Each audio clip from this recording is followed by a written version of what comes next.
¿Qué dices? ¿Ya? Ok. Mis queridos hermanos, muy buenas tardes en este día miércoles. Un saludo cordial para todos allá donde se encuentren. Que el Señor les bendiga y siga edificando sus vidas una y otra vez. Gloria a Dios porque nos permite estar con salud y fortaleza en nuestro cuerpo, hermanos. Hoy el título de nuestro sermón es Una iglesia muy ocupada. El texto es en Filipenses 2, del 12 al 18. Allí dice de esta manera: Por tanto, amados míos, como siempre habéis obedecido, no como en mi presencia solamente, sino mucho más ahora en mi ausencia, ocupaos en vuestra salvación con temor y temblor, porque Dios es el que en vosotros produce así el querer como el hacer, por su buena voluntad. Haced todo sin murmuraciones y contiendas, para que seáis irreprensibles y sencillos, hijos de Dios sin mancha, en medio de una generación maligna y perversa, en medio de la cual resplandecéis como luminares en el mundo. Asidos de la palabra de vida, para que en el día de Cristo yo pueda gloriarme de que no he corrido en vano, ni en vano he trabajado. Y aunque sea derramado en libación sobre el sacrificio y servicio de vuestra fe, me gozo y regocijo con todos vosotros, y asimismo gozaos y regocijaos también vosotros conmigo, dice la Sagrada Escritura. Vamos a hacer una oración breve, hermanos. Señor y Dios nuestro, que tu gracia en esta hora, Señor, se derrame sobre nosotros, allá en casita, Señor, y si hubiera algún hermano enfermo, alguien debilitado, Señor, que tu mano poderosa le restaure, Señor, con poder. Te lo pongo en tus manos, Señor, con esta oración. Gracias, Dios bendito, en el nombre de Cristo, permítenos tu palabra, la meditación de ella, Señor. En el nombre de Jesús te lo rogamos. Amén. Bien, hermanos, una introducción. Aún estamos pasando por circunstancias delicadas para nuestra salud física y seguimos en alto a las reuniones masivas. Por ello es que no nos podemos juntar en el templo hasta esperar mejores condiciones que Dios nos dé. Esta situación, como en muchas cosas, ha traído desconcierto, flacidez espiritual o quizás hasta el desánimo de algunos. Sin embargo, es importante, hermanos, para contrarrestar el mal que todo esto trae, que nosotros como Iglesia del Señor continuemos ocupándonos en fortalecer tanto nuestra comunión con Dios, nuestra comunión con los hermanos y aún también nuestra propia vida espiritual como lo venía haciendo. El punto clave es que cada uno viva en obediencia al Señor, que le compró con sangre preciosa, esperando el día en que nos podamos ver juntos, adorando a Dios y escuchando su santa palabra. La palabra obediencia se deriva de otra que significa prestar oído o escuchar, de modo que la obediencia escucha y cumple los deseos de otro. Agustín de Hipona dijo hace muchos siglos: Tú nos has hecho, Señor, para ti, y nuestro corazón estará quieto hasta que no descanse en ti. Nos demos cuenta o no nos demos cuenta, estamos inquietos, y lo que estamos buscando es a Dios. La buena noticia es que Dios también nos está buscando. Por esto es que Jesús vino al mundo, queridos hermanos, dice Agustín de Hipona. Mi proposición, hermanos, es: los cristianos debemos sacudirnos de encima la enorme lista de atenciones y quehaceres que nos ocupan, olvidándonos de ocuparnos de lo más necesario e importante, que es fortalecer la vida en comunión con Dios. Pablo dice a los filipenses que la obediencia se debe dar entre ellos estando él presente y más aún cuando se encuentre ausente. Los filipenses fueron ejemplo de obediencia a todos los demás cristianos, pero el problema allí era que una vez que el apóstol Pablo se ausentaba de ellos, esa rectitud, esa obediencia se esfumaba de su conducta. Esa fue la causa de que el apóstol mencionara las primeras palabras en su carta. Como siempre habéis obedecido, no solo en mi presencia, sino mucho más ahora en mi ausencia, decía. Y una serie de cosas sucedían que son remarcadas en el versículo 14 que leímos. Dice, haced todo sin murmuraciones y sin contiendas. Debido a ello les dice que se ocupen. Entonces, el número 1. Los filipenses cristianos debían ocuparse en lo que, siendo salvos, requería su nueva vida. ¿Qué requería su nueva vida? Porque en eso tenían que ocuparse. El inciso A. Dice el apóstol Pablo, ocúpense de su salvación con temor y temblor, implicando con esto que la salvación trae como resultado varias cosas en las cuales muestran que en realidad son salvos. Así se muestra que uno realmente es salvo. A. B. A este tipo de cosas se les llama buenas obras, ejercicios espirituales, los cuales no pueden faltar en todo aquel que ha nacido de nuevo. Y son nuevas características venidas de Dios al alma humana que ha creído en Cristo. El entorno de cada uno deberá ver en ti el temor a Dios, la paz, la compasión, el amor al prójimo, el gozo de servir a los demás. Debían estar a flor de piel en los que ahora eran los hijos de Dios. Número 2. Los filipenses debían saber que al ocuparse siendo salvos, lo que debían hacer lo hicieran con temor y lo hicieran con temblor. Inciso A, dice, con temor y temblor, ya que sin estos dotes sería imposible que se pudiera experimentar personalmente todas las cualidades en verdad. Temor y temblor es lo que se necesita para lograr sostenerse delante de Dios con un corazón que le agrade y también que le sirva. De allí que dice que cada una de las cualidades que vienen al corazón del que ha sido salvo, llegan al presentarse ante Dios con temor y temblor, ya que en toda persona salvada, como resultado de la salvación, nace en él o en ella un profundo amor por Dios, un respeto y una admiración inigualable hacia Él, una inclinación nata a someterse a su voluntad soberana durante toda la vida y en cualquier lugar en que se encuentren. Estas dos aptitudes, el temor y el temblor, surgen al llegar el momento en que Dios hace nacer de nuevo a la persona. Es el momento donde por su gracia la regeneración llega al alma, dando vida al hombre que estaba muerto en sus delitos y en sus pecados.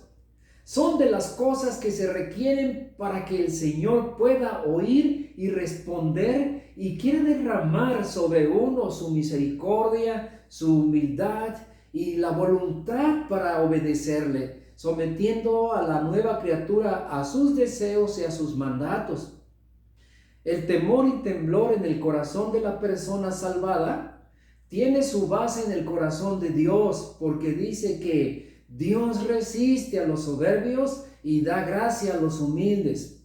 De allí que cada creyente debe cuidar su diario caminar con el Señor. Y de la misma manera que las ramas de un árbol están unidas a Él, y éstas pueden disfrutar de la savia que corre por todo el palo, así los cristianos pueden hacerlo con Dios también. Solo así pueden mantenerse a flote en la vida cristiana,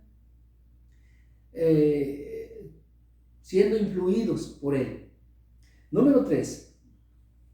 Los filipenses debían saber que es Dios quien genera en el corazón de la persona el deseo y la voluntad para obedecer, dice el versículo 13 también, porque Dios es el que en vosotros produce así el querer como el hacer, por su buena voluntad, dice. Inciso A. Dice el apóstol Pablo que Dios en su soberanía continúa trabajando en el corazón del que ha nacido de nuevo. Genera o produce que el tal quiera y haga lo que el Señor manda, cosa que de otra manera nunca podría hacer. puesto que sin su dirección y sin su voluntad, la cual es de acuerdo a su reino, el hombre nuevo perdería la visión. Dice el Señor Jesucristo: separados de mí, nada podéis hacer. Juan 15:5, inciso B. Al saber que es Dios quien produce el querer como el hacer, los creyentes tienen la garantía de que no han quedado solos. Hemos nacido de nuevo. Una vez que uno ha nacido de nuevo, ¿qué sigue? Me decía una muchacha. Ahora que hemos nacido de nuevo, ¿ahora qué sigue? Pero no nos hemos quedado solos ni abandonados. Una vez que hemos sido salvados de la condenación eterna, el Señor se ha comprometido con nosotros a estar por siempre y para siempre dirigiendo nuestra vida y salvándonos de cualquier embate o llevándonos siempre triunfando. Toda vez que los cristianos se acerquen al Señor con esas dos aptitudes, una vez más, el temor y el temblor, el deseo de querer ser obediente y el realizar lo que Dios les manda hacer, como por ejemplo, mostrar al mundo que nos rodea que sus hechos son de nuevas criaturas, y el hacer lo que ayude a los demás en sus necesidades. Nosotros como cristianos somos llamados a demostrar delante del mundo, delante de la gente, delante de quien sea, que somos nuevas criaturas. Nuestras actitudes tienen que ser diferentes, completamente distintas, aún en lo que pudiéramos decir: yo, ¿por qué si me hizo esto? Oye, ¿yo por qué me voy a portar de esta manera si ha hecho esto contra mí? Sin embargo, como nuevas criaturas, dice Pablo, que Dios hace todo esto en el creyente, por su buena voluntad, lo cual es de vital importancia que todos lo sepan, y así de esa manera mantenerse en el camino del agrado del Señor. Dios tiene buena voluntad y la muestra para con sus hijos permanentemente, de modo que una firme convicción y confianza puedan llenar su corazón a cada momento y en cualquier situación, asegurándole que al obedecer su voluntad, la paz de Dios, el gozo perpetuo, el amor divino, la esperanza viva se reflejen en sus vidas. Inciso D. Dios tiene y siempre ha tenido buena voluntad para el perdido y para sus hijos. Unos cuantos pasajes que nos lo recuerdan son miren. En el anuncio del nacimiento de nuestro Señor Jesucristo a este mundo, los ángeles gritaron: gloria a Dios en las alturas y en la tierra paz, buena voluntad para con los hombres. Y también lo dice allá, es en Lucas 2:14, pero ahora en 2 de Pedro, mire cómo muestra Dios su buena voluntad para con uno. Dice: el Señor no retarda su promesa, según algunos la tienen por tardanza, sino que es paciente para con nosotros, no queriendo que ninguno perezca, sino que todos procedan al arrepentimiento. Y si ustedes pueden ver allí en Romanos 12:2, también van a encontrar esta buena voluntad de Dios hacia nosotros. Entonces, el Señor, por su buena voluntad, produce en nosotros lo que tenemos que hacer y nos lleva a realizarlo. Inciso E. Fue muy importante que Pablo les haya dicho a los filipenses que todo contacto o comunión con Dios es a través de la palabra. ¿Cómo es esto? Allí dice el pasaje: asidos de la palabra de vida, para que en el día de Cristo yo pueda gloriarme de que no he corrido en vano ni en vano he trabajado. Y cuando dice la palabra asidos, no es otra cosa más que tomados, agarrados, estando adheridos a la palabra de vida, a la Biblia, pues es la forma en que los creyentes tienen una muy estable y muy firme comunión con el Padre de las luces. Y qué bueno que les fue mencionado esto, de modo que nosotros también lo tengamos muy en cuenta. Esto es en nuestro diario vivir. En conclusión, hermanos, y aplicación, en la vida cristiana suceden algunas fallas que, de ser necesario, nos las tienen que decir para corregirlas. Esto es algo normal, pero lo que no es normal es que después de que nos los digan, sigamos cometiéndolas. Pero en fin, como ya vimos, los filipenses creyentes tenían una gran falla, y Pablo, ni tardo ni perezoso, se los menciona en esta carta. Dice: como siempre habéis obedecido, no solo en mi presencia, sino también en mi ausencia. Solo cuando Pablo estaba presente con ellos, se sometían a la voluntad de Dios los filipenses. Oiga, qué chistoso, ¿verdad? Dice, pero, es decir, los filipenses obedecían lo que Dios les ordenaba, que con su testimonio, ayudando a los necesitados, haciendo buenas obras, portándose como lo que eran hijos de Dios y no hijos de condenación, realizaban todo eso. Pero cuando Pablo se iba de allí, todo esto se les olvidaba y volvían a ser indiferentes a las necesidades de la gente y se portaban como incrédulos. Hasta que les escribe estas cosas para advertirles de su mala conducta. Esto no es y no debe ser posible entre los cristianos.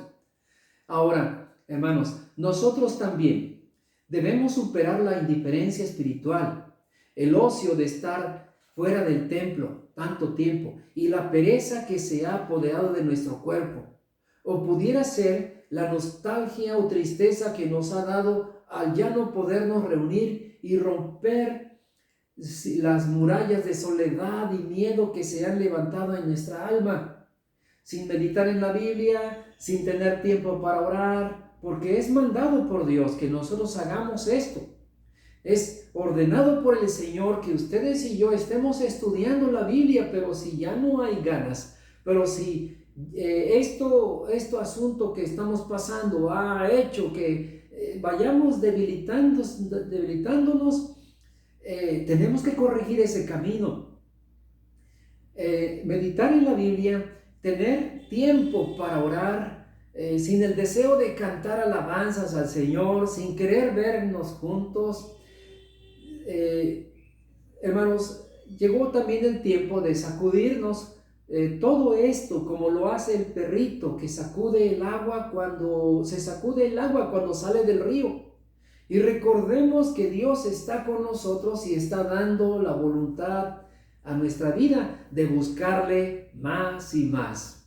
Acordémonos de ello y tengámoslo presente, hermanos. Así vivamos y el Señor nos bendiga. Amén.